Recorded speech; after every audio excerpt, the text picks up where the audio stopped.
Mates Thrive Nation, we're going to be talking about mental health and mental performance with a neuropsychiatrist who's got the most incredible backstory, probably one of the most qualified and certified in his field, just because he comes from an engineering background. He's a teacher, entrepreneur, he's a community builder, and he's the founder of Frontier Psychiatry. It's a very, very warm welcome to Dr. Reza Ghomi. Hi, thanks, Steve. Brilliant. I just want to start with three mythbusters with regards to mental health and mental performance. We've got an array of avatars that listen to the show, different archetypes from corporate executives, business leaders, entrepreneurs.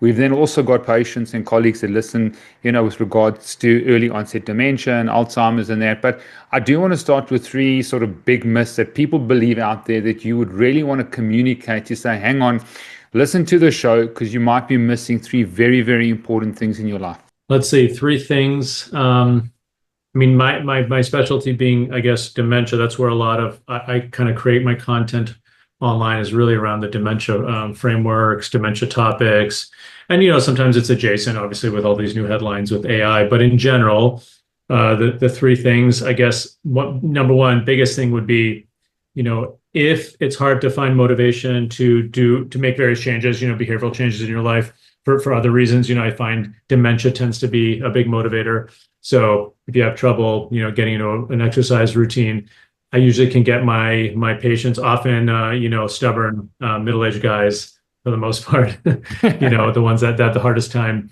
I have an easier time getting them when I kind of scare them with the whole, this will really move the needle on dementia prevention. So I would say don't underestimate how much power you have in your future in terms of dementia risk. Even if you have ApoE genotyping that's confirmed, even if you have, all four of your grandparents had it, we're talking, massive. I mean, we're talking years of variability. So that's number one. I would say number two is get comfortable with. Now I'm really happy with for years. Let me a little backstory. For years, we were taught when we type in the after visit summaries, when we hand patients something to leave with our clinic, we always say, oh, make sure you write it in an accessible way. Make sure it's at a certain reading level. At the end of the day, most people, it gets kind of thrown in the trash. So I would say now that you have AI is available to everyone, and anyone can get on and use one of these models, get comfortable asking questions that are medical, but also understand where the line is, and learn how to write questions in a way where you'll get, honest, true answers. And because at the end of the day, too, remember, AI will hallucinate. So if you ask it too general of a question, it will come up with an answer. But so I would say it's worth putting in some time to learn how to ask questions. I would say that's number two. And then I guess, I'm thinking high level. So don't underestimate the power you have. I would say, get comfortable with using AI to guide your own medical care. And then I guess number three is, I would say maybe along the same lines as be proactive. Like I think we're in a place now where it's okay to go to your doctor, being informed and ask for specific things, depending on where you live. So in South Africa, believe it or not, there's areas where South Africa is doing things way ahead of the curve than the U.S., especially when it comes to certain ways we check our cholesterol, check our blood pressure. So I would say when you get educated, it's a new world we live in. Some doctors might get frustrated, but I've really learned to just be open and accept questions from patients that are coming from a place of concern, of course. So I'd say that's number three is go and prepared. I would say have your annual wellness exam, have your physical, whatever it might be, but show up with questions. I actually the last few visits I've had with my eye doctor, with my dentist, even I've actually put a lot of my history and done a lot of back and forth with one of the GPT models, and I was like, what are the most important things I should focus on? And that actually guided it was way more productive. It was like the best visits I've had. So, and that's coming from someone like yourself, who's a neuropsychiatrist, highly qualified, even outside your field in the dental field. You're using AI just to get the right questions and the right framework and the right model to present them in a way that the practitioner can possibly understand from you, and then also not feel threatened. Exactly. Right. And what's nice is too, AI will put a spin on it, where it is less threatening. it's good at, introducing some, you can tell it, be a little sarcastic, have some humor, but be open-minded. And so I think that does help. As a provider, I've received the whole range of the whole spectrum, of, frustration and all kinds of things. So, I mean, I can appreciate where, people are concerned. It can come off the wrong way sometimes. And I know you're a specialist in terms of dementia, and we'll get there. But what I've seen in the last 5 years, I've been in practice now for 26 years, is that mental performance is plummeting. And we have developed our own framework. We've used a lot of Dale Bredesen's work here at Apollo Health. We have our health coaches that have been certified and ratified by Apollo Health. But where have you seen mental performance, and not necessarily mental ill health, just plummet to such a degree in this modern day society? So that's a great question. I spend a lot of time thinking about this, of what are the actual trends that are changing versus, is it me changing, or is the world around me changing? I do think this sort of one general trend I've seen is the portion of people that maintain a true curiosity and kind of do critical thinking on their own seems to be decreasing. And I think that is driven a lot by unintended uses or consequences of technology. So like when I was a kid, I didn't grow up with tech, so we didn't have any screens. So no one was on screens. Now I look around from a young age. I mean, people are spending, and you see the studies, how many hours a day on the link, I'm on a little bit on LinkedIn, but Instagram and, TikTok, all of those things. I mean, there's no way that can possibly be good for your brain. I think it can only be negative, unfortunately. So I think that is destroying attention span. I think it's destroying working memory. I think it's leading to more and more people thinking they have ADHD and similar things, to your point of not necessarily having illness, but just saying, actually, I'm behaviorally conditioned now to act like someone that has ADHD. And I spend a lot of time with my patients, and the most people that come to me thinking that, I'm able to show them behavioral interventions where those symptoms go away, and they say, oh, well, I actually don't need medication. So I think that's the general trend I'm seeing, is this sort of fracturing and reduction of attention span and working memory, leading to functional issues. So leading to worse performance at work, in their relationships. I've succumbed to it, and so I have to be really careful about how I could talk more about that, but in terms of how I try to battle it, but it's a daily battle. Is it the interaction between you and the device? Is it that it's the stimulation? I know there's these thoughts out there that we're getting stimulation in one day that someone in the 1400s was getting in their whole lifetime. What is it about the devices that we can link an entrepreneur, a corporate leader, a CEO is listening and saying, actually, no, Dr. Ghomi, it's not the digital devices that are causing my mental performance to be reduced. It must be just the stress of life. But, looking at Jonathan Haidt's work, The Anxious Generation, how does it change the brain using all these devices? Yeah, I think what they're good at, because they're incentivized to capture your attention and, therefore show you ads and bring in revenue through various means.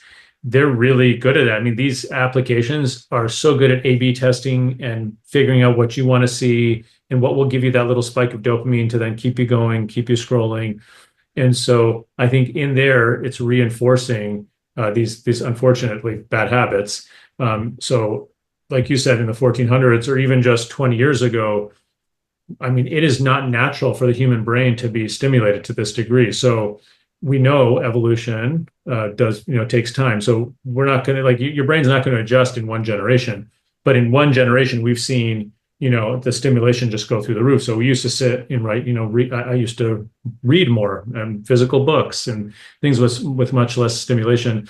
I see it also in early age. So, I have a son who's almost 5, and I've noticed, and seems to be universal. This is every parent I know seems to kind of agree with this. When you expose your kids to screen time, which we all have to, no judgment there. I mean, I think some screen time is fine, and days get crazy. You need your kids to kind of do something else, but the content of the screen time makes a difference. So what I've done now is I have a iPad that's doesn't have Wi-Fi. I just have downloaded so I've only downloaded old good stuff like Mr. Rogers, and old shows, um, Daniel the Tiger and things like. And if you watch them, it's just really slow, nice, consistent stories.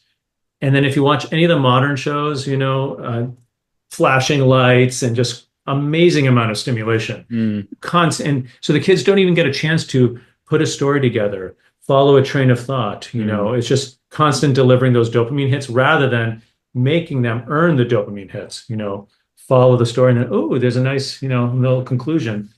I think you can extrapolate that to adults. That's our lives now, right? mm. How much more productive is it if I have to sit and think and critically think and struggle for, let's say, 30 minutes and I come up with the answer, or maybe even then I still ask for help? That's still much more satisfying and I think helpful than if I just, jump right in. So I think we're seeing that, and yeah, our brains. I mean, there's no way they're prepared for this. So one is neurotransmitter based. You're talking about dopamine and just straight away getting these dopamine hits and not earning them, and dopamine being the not only the reward molecule but the motivation molecule. But what about the fact that the eye is the extension of the brain, and you're an engineer now. So now, if we think about it, maybe for years we had TV, it was at a distance. The light and the frequency coming off these devices with further away. My daughter, we see it. We can put the same program, but if it's right, her head's down. And I'd love to hear your thoughts in terms of why carrying a device, even if it's whatever, she's watching a simple downloaded show from Netflix, she can't watch anything else, it's slow. Why is it that it's the digital device and its proximity to the brain and the eye? Why is that important? It's a good question. I mean, we know that, just at a basic level, blue light, right, will absolutely send signals to your brain and give you false sense of, daylight. It'll keep you up late. That's why any of us, especially as you get older, some of us can get away with it, I say when young age, but all of us reach an age where if you watch TV or you have that screen time in front of you, you won't be able to fall asleep.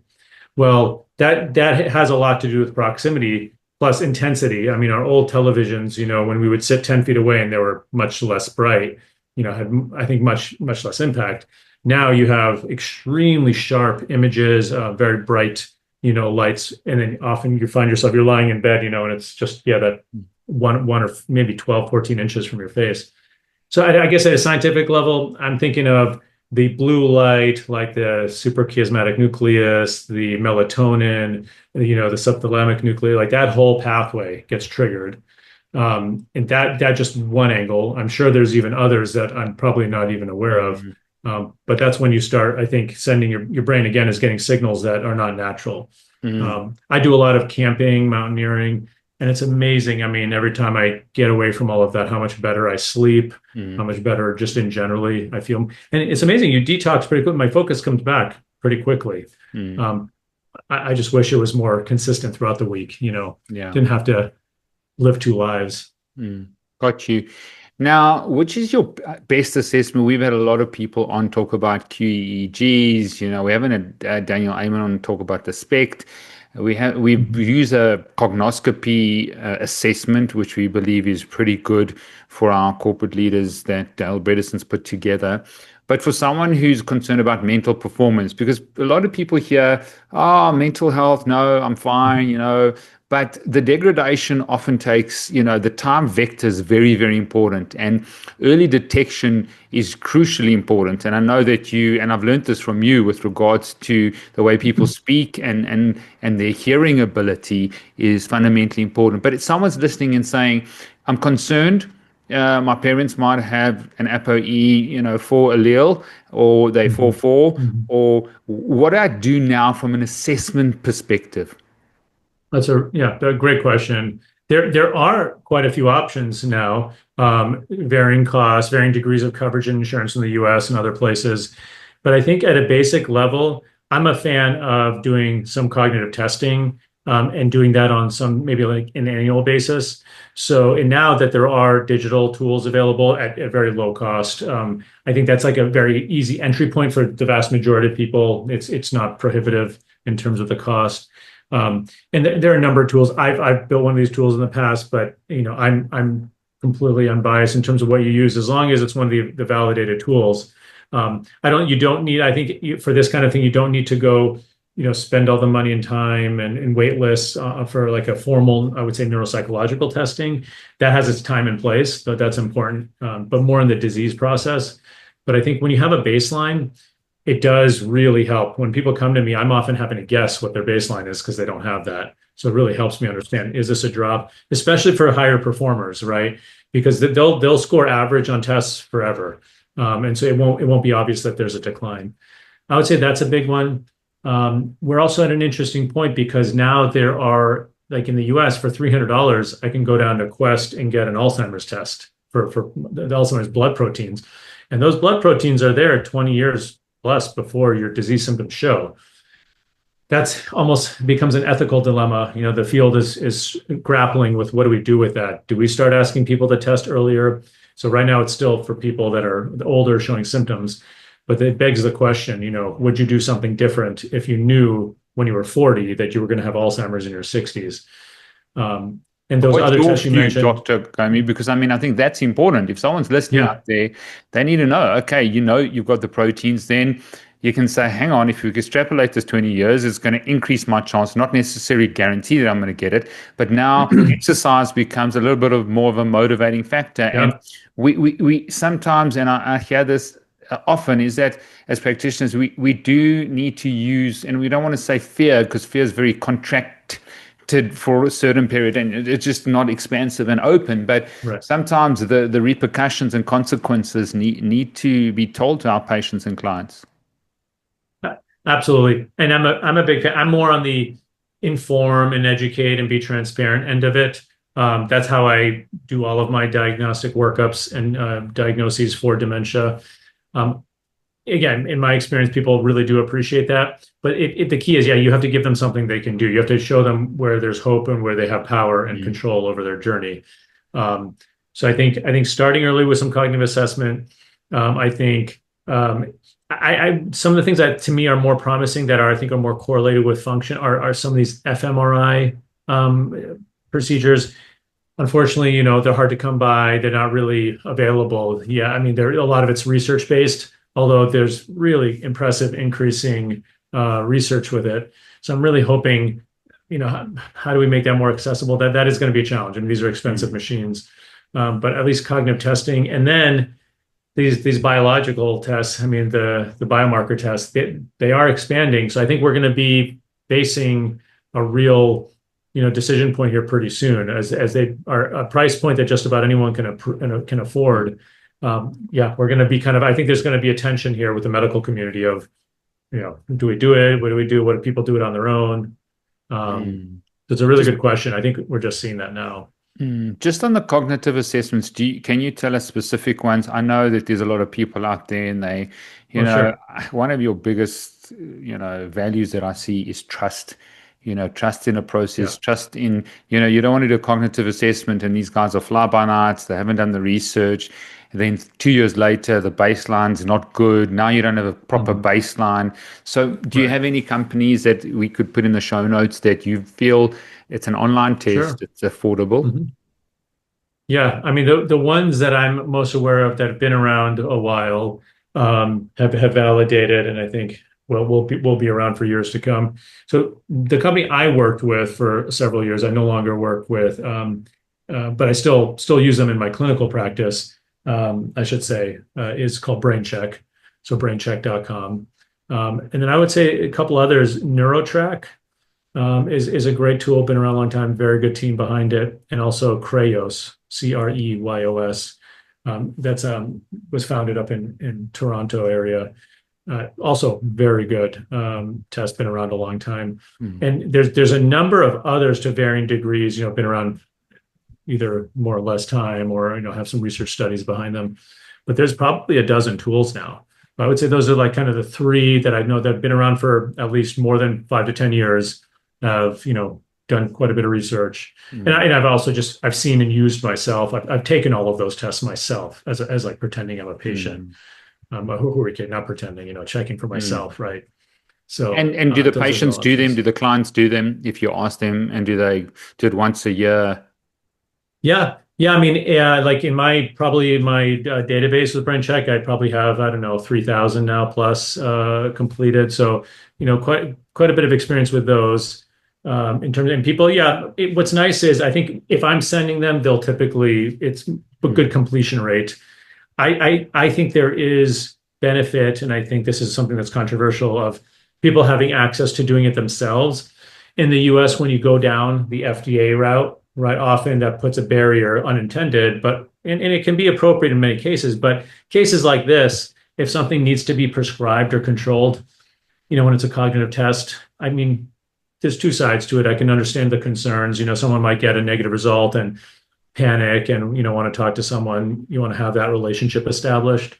um, but I think the world we live in and the way we're going, I think it's getting ahead of it. I think it's better to give that access because let's be realistic. I mean, you can probably ask ChatGPT right now to do a cognitive test for you and do make its best attempt, right? And people are probably going to do that, and it's mm. going to do something. I just had that. I haven't tried it, but I'll probably try it after we get off the show today.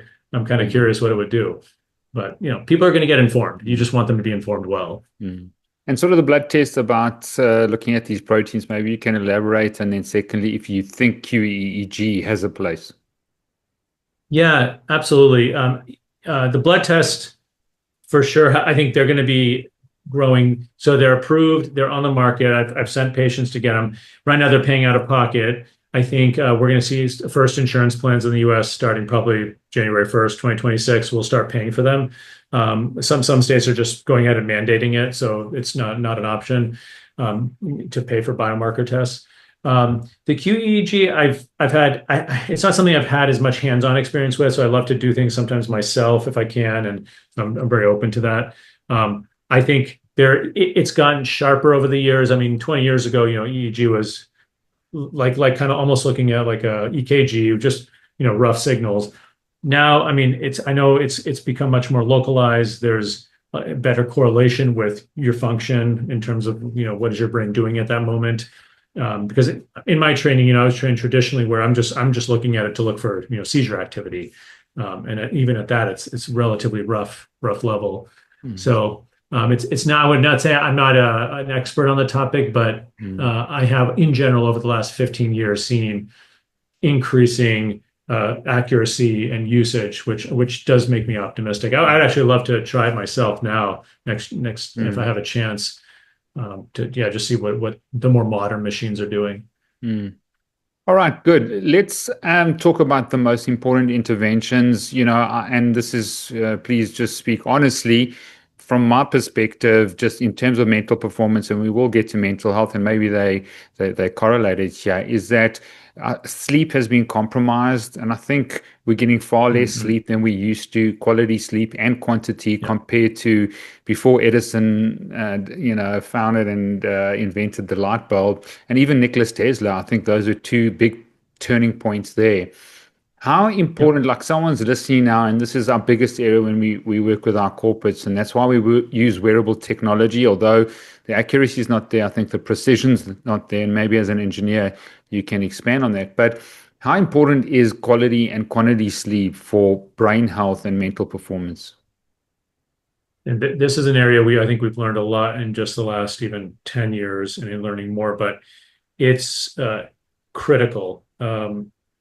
In fact, it's hard to overstate its importance to the point where anyone that comes to me, I mean, it's sort of like I have, I say this, a much more tongue in cheek on the show than I do with, of course, with patients. But in general, when we know people come and see me, there's sort of these like ground rules.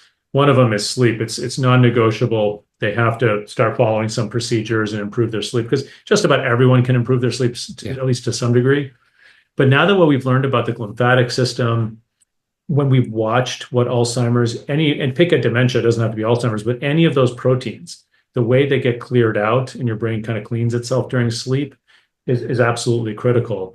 And very linked to our first topic we were talking about of attention span and Mm, screens, those are driving less sleep. So it's kind of becomes a chain reaction, right? It's all connected. But now people routinely are telling me they're sleeping 4 to 6 hours a night. I mean, that is terrifying. I was one of those. I mean, we've all gone through that. definitely spent years, unfortunately, with medical training and everything. I mean, I've taken a toll on my sleep. But for this last phase of my life, I've become quite strict. And it's things like when it's, having a wind down time, having a very dark environment. You can wear a sleep mask. You don't have to, or you can do blackout curtains. But there's ways to do things that are cost effective, right? Earplugs or white noise. I have to sometimes work hard to make sure the environment is nice and cool, especially for me. I sleep much better when it's cold. All of these things, just optimizing that. If I put that EEG on your brain while you slept, I want to see as much time in that deep delta wave sleep as possible. I want to see some healthy REM cycles. But as we get older, we know that gets harder. So you have to work harder to do it. But what we often find is not only are people sleeping 4 or 5 hours, they're spending a lot of time in very lightweight, it's light phase sleep, which you're not going to get that cleaning effect. Yeah. So it's incredibly important. I spend a lot of time with patients on this topic. Your view on wearables, I've found that they've been very beneficial, especially working with corporates and business owners. They want a goal, we're teleological beings, and being able to aim, although the accuracy might not be there. I've found it's been very, very, very beneficial. Even when you eat, people realize, or when you have alcohol, drinking early in the day or eating early in the day. What's your view, and what do you prefer with regards to wearable technology? I'm a fan. I've tried a number of them. Whether it's temporary or permanent, I think depends on the person, what's helpful. For me, for example, not that long ago, I wore continuous glucose monitor for a couple of weeks. I had previously done all kinds of calorie tracking apps and even finger sticks, which was obviously not fun. But man, this CGM really opened my eyes. I noticed I made several very clear changes in the way I put food, nourishment in my body, because the order made a much bigger difference than I thought. For example, if I'm doing intermittent fasting, when I first break my fast, what a difference it was if I start with a carb versus end with a carb, for example. So I would say wearables, huge fan. I've done research, actually quite a bit of research with wearable technology, with phones, using your phone to sense gait monitoring, voice monitoring. How can you detect symptom changes, even like detecting if you have the flu with your microphone. And obviously there's sleep monitors now. There's like the rings and the wristbands. I'm a fan. I think anything that helps people like wake up and see, oh, I'm doing this thing and I could do this thing differently, I think is very positive. And I think for the most part, they do offer that.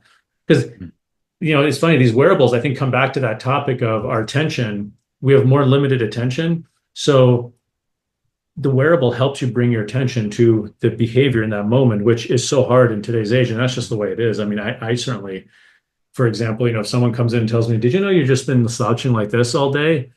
I'm not even aware, right? Yeah. But in the old days, if I'm not looking at computer, I can kind of pay attention. But these things are making it harder. Alzheimer's looking and being called type 3 diabetes. Obviously, you wearing a CGM, and how important insulin is.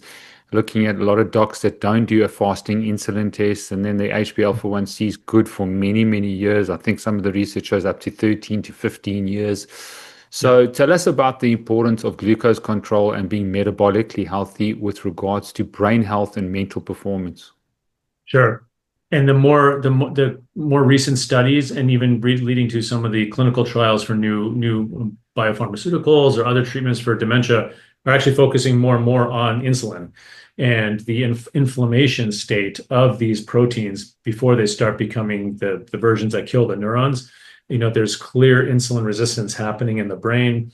There's in the pathway along the glucose and insulin pathway in the brain. Turns out is quite significant. So when we talked a lot about amyloid, well, if you step back a couple steps in the pathway from amyloid, you actually see a lot of glucose metabolism issues. So that's when you refer to type 3 diabetes, that seems to be a very real state that happens, your brain's processing of glucose.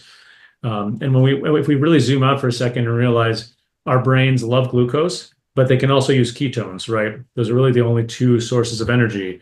And our brain is extremely sensitive to it, meaning if it loses glucose and it doesn't have ketones, that's our brains, we start to die very quickly. unlike, other parts of our body that kind of can be more resilient for a period of time. And that's why our entire body is primed to keep that glucose phosphate going in the brain. Or if we enter starvation, to switch to ketones and keep supplying. So I think it's incredibly important. That was part of the motivation that had me wear the CGM. And something I recommend to patients is just understanding their blood sugar. And honestly, being a bit more conservative, I think in primary care, we've tolerated higher than I think we should, probably blood pressures and even glucoses, saying, that's okay, that's a little bit high. But I think we actually probably want to be aiming for tighter control because of these downstream effects. Yeah. Even a BP monitor, I mean, really getting something decent in check. How important is, I try and tell the clients 115 over 75, try not do the 120, 180, 125, 85. Those, slight increases, how do they affect the brain, and how does, hypertension affect the brain? Great question. And, in my training, and to not, speak negatively of anyone in particular, but it was very common, I saw, in the primary care world in the US, without this sort of education about the impacts on the brain, we very commonly tolerate, especially for anyone over the age of approximately like 50, 55, and then entering into those Medicare years, 65 and up. People would leave clinic all the time with, 150, 160 systolic, 90 to 100 diastolic. And we said, okay, that's okay. That's normal. And, really wasn't treated much. So pretty high tolerance. And where I find now is as soon as I'm seeing vascular damage, I'm telling my patients, I need us to work with your primary care. And I want to treat you like you're 20 years old, meaning the numbers you just said, those are the numbers I need to see you. And it's rare that someone has issues with lightheadedness or orthostasis. I mean, it's they can usually tolerate it, but we have to work harder. And often that includes the exercise, some of the behavior changes. And sometimes we need to bring in medication, but you can do so much with blood pressure on your own, which is great. So on the other end of it, the pathology that it causes, higher blood pressure is sort of contributing to this inflammatory environment where, it's just nicking away at your blood vessels. And over years, right, it's offering opportunities for these inflammatory markers to spread, to cause more breakdown. And then it seems to be intimately tied with these proteins, with the sugars, with the proteins all kind of contributing to this big inflammatory environment in the brain. Yeah, and I know you're doing a lot of good work on LinkedIn and that, but the communication to people out there to have, a lower insulin and decrease inflammation and exercise, there doesn't seem to be a direct link with brain health, mental health, and mental performance. Is that due to the lack of communication from psychiatrists? Is that due to just, the lack of education at medical school? When I was at medical school, there was no such thing as, oh, well, exercise is brilliant for your brain, Where do you think the gap or the chasm is? Yeah, it's a really good question, because I think because medical training is so intensive wherever you're trained, it's really hard to then add something or change that once people come out. We know when we follow doctors or providers of any type, they will kind of practice a certain way and they don't change much after they come out of training. So I think early on, it's a missed opportunity. In our training in medical school, it wasn't that long ago I was in training. There is zero nutrition education. There's zero lifestyle. I mean zero. I don't even know if it was in like 1/2 an hour lecture, during my entire, 10 years of post-grad training. So it's a bit, I think it's a significant loss. And so unfortunately, a lot of doctors get the reputation of focusing on medications or, quick fixes, and that frustrates people, but that's really all they know. I spent a lot of time with my own money, with my own time, at various conferences, cooking classes, nutrition conferences. I've traveled all over on my own, at my own cost to do these things.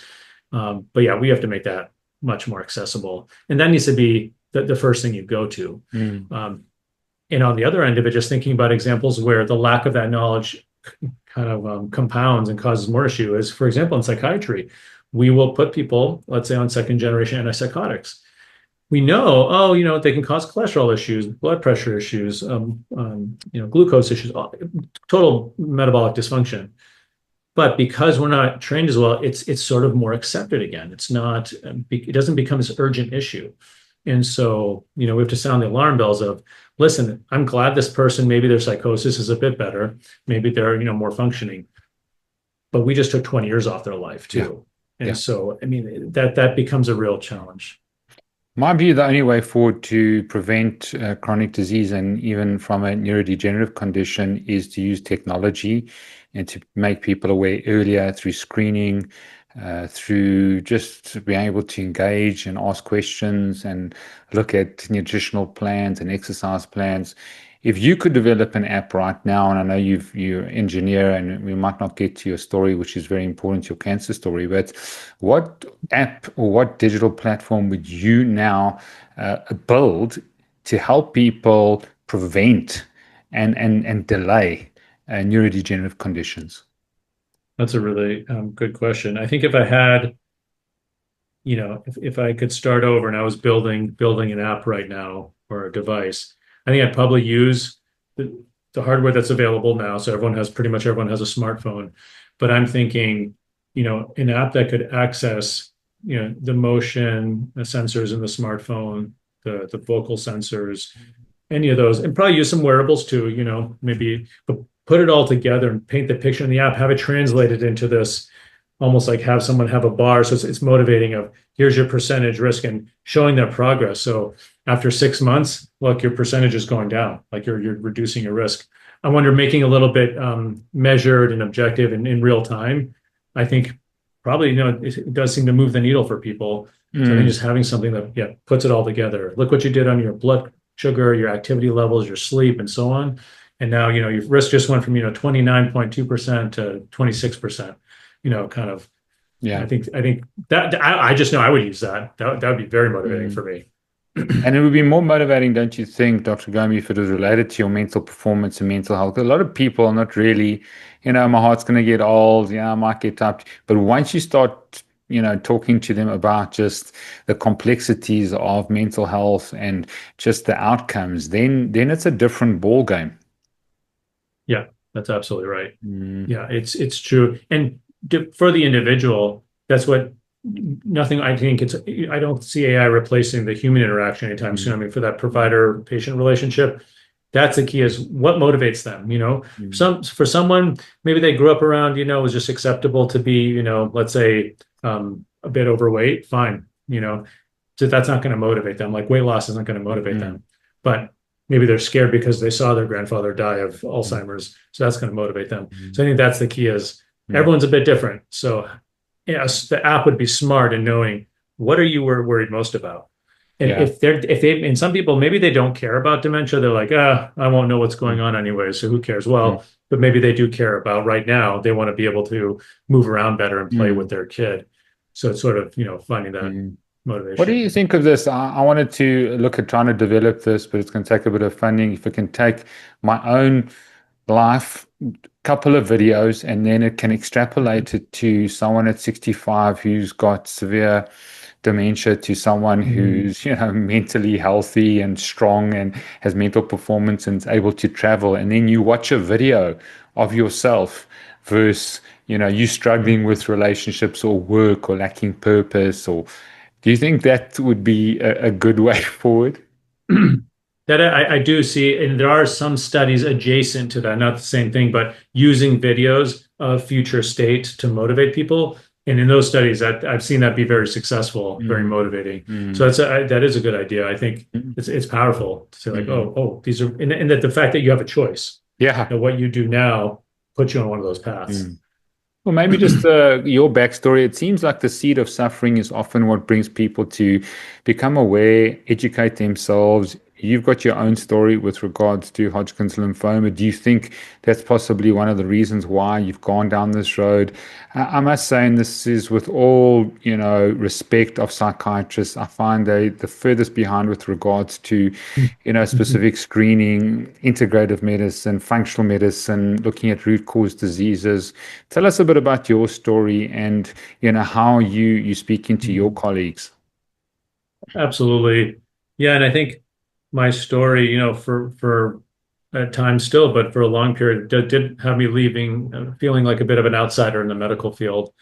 And, and to some degree that does pop up from time to time. But, when I was, growing up and going off to school and figuring out what I wanted to do with my life and just trying different things, I mean, healthcare was nowhere on my radar at all.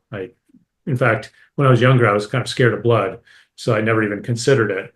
And so, there was a couple, I remember as a kid, getting injured in sports or whatever. And if I had a bad injury and it was bloody, I would pass out, it was, and so I remember when I graduated, later on when I was trying to decide, man, am I going to be able to do medical school? I volunteered in a hospital. Of course, I was one of those people. I got, okay, if I'm going to try, I'm just going to go to the most traumatic place. So I went to one of the biggest trauma centers in the US, where there's like constant flow, gunshot victims, just bad, massive accidents. And boy, that first couple of days, I was about to pass out. I was like waiting with a chair, and then I kind of desensitized myself. But back to, what kind of turned me on to healthcare, it definitely, I mean, I have to say it was a significant degree was my own personal experience. I graduated college, and during that, my last semester of college and then into that summer was when I was diagnosed with Hodgkin's disease. I had lymph nodes that were getting bigger. I had symptoms, night sweats. I was luckily on the lower symptom end of it. It could have been a lot worse, but I was definitely in some pain. And I had a really bad back pain because I had a almost 12 centimeter lymph node next to my heart at the time, by the time I started treatment. So it was just huge. And, that process for the next year, I spent in the hospital a significant amount of time getting chemotherapy and so on. It opened my eyes. And I think the thing that's always motivated me is I've always wanted to help be a problem solver and, help with systems. And the challenge there is, healthcare has so much that doesn't function well. And so my own personal experience, although I was lucky, I'm alive today. I mean, healthcare did its work. It saved my life. I wouldn't be alive without, that medicine. It was not by any means smooth either, and there were many times I was terrified. And at the time, I didn't even know what to compare to. So I thought it was just normal, that I was, kind of in limbo, waiting for test results, poor communication, and just terrified for weeks on end. And so I would say that was a huge motivator. That's what turned me on to, okay, maybe I can combine my engineering and medicine. And that's where the journey went on from there. But it really does give you a different sense, especially, and I will disclose as appropriate with patients. And it does give you a different rapport with people when they realize, oh, you've been through this. Like I've been through some, unfortunate things. Many people been through much worse. And so, but it does give you that kind of a certain empathy, I would say. Yeah. All right, maybe you want to just define dementia and Alzheimer's, because I know there's a lot of confusion, maybe even EOD, early onset dementia, the different types of dementia, because, people are listening and saying, I don't really know much about this, and I battle to communicate with my psychiatrist, which is a common concern that patients and clients tell me. Maybe give them a little bit of a grid. Sure. And it is complicated. It's taken me years to start to get comfortable with this topic.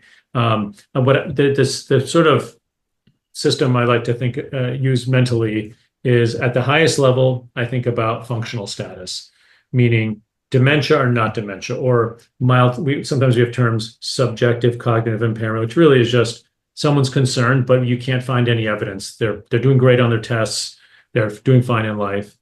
The next step is mild cognitive impairment, where them or a loved one has concern. And now there is measurable changes on maybe a test, but they're doing okay in life. They might still be working. They might still just be doing their normal stuff. Then you're getting into the dementia stages where the functional impairment's starting now. So you're measuring it, something's wrong. They know it's wrong, them or a loved one. And then there's some changes in their function. And that could look like they're getting lost driving now, or there's less sure of directions. They're forgetting more what they were going to do when they come in the room. Their recipes are getting simpler, or they're just cooking less. Maybe they're paying a bill twice by accident. It could be any range of things in any of those domains. That's dementia. That's the overarching framework is dementia. So it's just function. And what people don't realize is, those dementia terms are so old that they're before we even realized what biology was. So they have nothing to do with biology. It's simply, do you have impairment? Yeah. That's why we call these reversible causes of dementia, because you could you could get diagnosed with dementia just because you're not sleeping well, because you have untreated sleep apnea. You go and get treated, and your dementia goes away. I mean, what we mean here and what we're talking about is usually dementia that does have something more sinister going on, meaning a protein that, like an Alzheimer's. So under that umbrella, then stepping down, we're getting into what we normally hear. So the Alzheimer's, the Parkinson's, the Lewy body, the vascular dementia, the frontotemporal dementias. Those, what we really mean those are the clinical syndromes, meaning all the pieces fit together, the story's there, there's maybe some testing, the cognitive testing, there's some MRI changes, spec changes, PET changes, whatever it might be. None of that is still definitive. So we say probable Alzheimer's, but we know it is Alzheimer's. I mean, the general public, we hear those terms. Now, the third step down, we're dialing into actually really nailing down the biology, because now we have blood tests, we have spinal tap tests. We see those proteins. I can say, okay, you have Alzheimer's because you have amyloid and tau in these ratios. And so that's a third step down, is getting into biology. I have, this type of this protein of frontotemporal dementia. And then those are kind of like, I would say, that the three main buckets to think about when you think about dementia. It's, do you have impairment at all? So it's dementia, yes or no. And then what is it starting to look like? Okay, what kind of dementia is it? And what confidence do we have? Still, to the most part, most people haven't had the chance to get those biological tests yet. So it's usually in that middle tier. Okay. Brilliant. And I know that the drugs have not been as effective as they thought in the beginning. Maybe you can just speak through that in terms of drugs, because it just seems that, and maybe it's the sample that I'm getting here, is that they've been on it and the degradation is still occurring. And then any other things you think would be really impressive. I've seen some recent research, or I've seen patients and clients with hyperbaric oxygen therapy. If I had to just put anything to that, I've seen some significant changes. But maybe speak into the drugs and anything you think has been really helpful. Sure. Yeah, this first wave of drugs, which I'm happy about because it's moving the field forward and it's making people think about this. The fact is, we have a crisis on our hands. We have a massively aging population, especially in the US, but many other countries have this problem. And we have very little infrastructure to handle people with dementia. So these new drugs are starting to, get the ball moving. Okay, let's talk about this. Let's get policies in place. So these new drugs that you're referring to are mainly anti-amyloid antibodies of some sort. So the idea was, we know amyloid's present in a lot of dementia cases. It turns out, though, plenty of healthy people have amyloid too when they're much older. So you look at 100-year-old brains, someone who looks pretty good for 100, they have amyloid too. So it turned out it wasn't quite exactly the right target, but it is part of the problem, it's part of the story. And these drugs are very good at wiping out the amyloid. They go in, they grab it, and they get rid of it. And so when you see the scans before and after, it's quite a difference. Unfortunately, that hasn't translated to the patient actually feeling any better. So it's very minor effects. In fact, I haven't seen or heard of any patients noticing an effect, but there's some measurable, some minor measurable changes. So that's been frustrating for folks, of course, because how expensive it is, how hard it is to get the side effects. It is hard. So there's, I would say, the field is is pretty split. I'd say most providers don't typically encourage the use. There's some, I would say, a growing minority that are, okay with it. And I would say I'm one of those people, I'm fine with it. I explain to them, and if a patient wants to do it, fine. But what we've learned now, and it's taken the field a long time to let go and move on and just learn and keep going. So amyloid is not the answer by itself, but there's quite a few other treatments. Treatments targeting tau and other proteins involved that are much more clearly linked to the actual dementia process. Those are looking promising. I don't know if you've heard of this, Steve. There's a recent, so it's been around for a number of years, and I've been keeping an eye on it. And I think their phase 2 trials are supposed to be read soon. But it's this 40 hertz light and sound therapy. And there's a researcher at MIT doing that. I think last name was Sai. And so I've been keeping amazing results in the initial, findings in terms of actually, again, this is non-invasive. This is just sound and light, but it was actually breaking down amyloid. So I'm very excited about things like that. I mean, Mm. when it's non-invasive, Mm. hopefully that makes it also more accessible. That's what I'm very curious about. And in fact, I Mm. probably had a reminder to check on the results again, but I was Yeah. waiting to see what the trial Mm. results were. Hyperbaric oxygen therapy. I'm not as so I haven't had anyone, I guess, in my kind of clinical experience specifically do that for dementia, but I can understand the pathophysiology and the sort of reasons to try. Do you have experience with it? Yeah, we've seen a lot of clients and patients, and it's been significant. And even if it's been significant in the short term, where for 2 days, Mhm. there's significant change, and a lot of them have to continue. So they continue once a week, Mhm. and it's been a game changer. The families come and said, listen, and as soon as 2, 3 weeks goes by, they start seeing the differences. Even EWAT, exercise with oxygen, that as Yeah. well. Yes, So, that I'm more familiar with. Yep. and I'm not sure about the research and the science that you probably have more a grip on. Yeah. The hyperbaric I'm interested. I think also part of the challenge in the US is we there's very few of those chambers around. So it's I've had to use them for other reasons, but Mm. like especially in the rural areas I focus on, Yeah, some states have either zero or one. yeah. So I need to kind of understand that better. But some of the protocols I'm seeing where they combine, yeah, some higher concentration oxygen during an exercise Mm. routine, possibly with compression, with Mm. cold treatment, and then also red light therapy. Yeah. I am seeing, and I've actually tried that myself, but I've also sent patients, and I see Mm. a lot of cognitive improvement too, a lot of Mm. feeling, sharper, clearer, higher energy. Mm. So I think I'm sure there's some overlap there in terms Yeah. of, what's going on. Mm. But hyperbaric, I think, is probably Mm. much more effective, of course, transitioning oxygen to the Yeah. blood cells, right? Enforcing it and pressurizing it. I Yeah. think that's the key. I know creatine. I've seen it on LinkedIn, Mhm. and I say this with respect. Creatine looks like there's a lot more science. I had Professor Kendall from Canada come on the show, talk about the cognitive effects of Mhm. creatine. Any supplementation you are comfortable with, or that you suggest Mhm. or advise for your clients and your patients? Yeah, and I've been getting this question more recently, and I think it's completely reasonable to take, what we consider normal, 3 grams to 5 grams of creatine a day. Mm. And I have a whole counseling thing where I'll talk about, looking for high quality, 99% Mm. or more, and which a lot of them are Mm. tested. There's quite a few options out there that I think are perfectly safe, Mm. micronized and so on.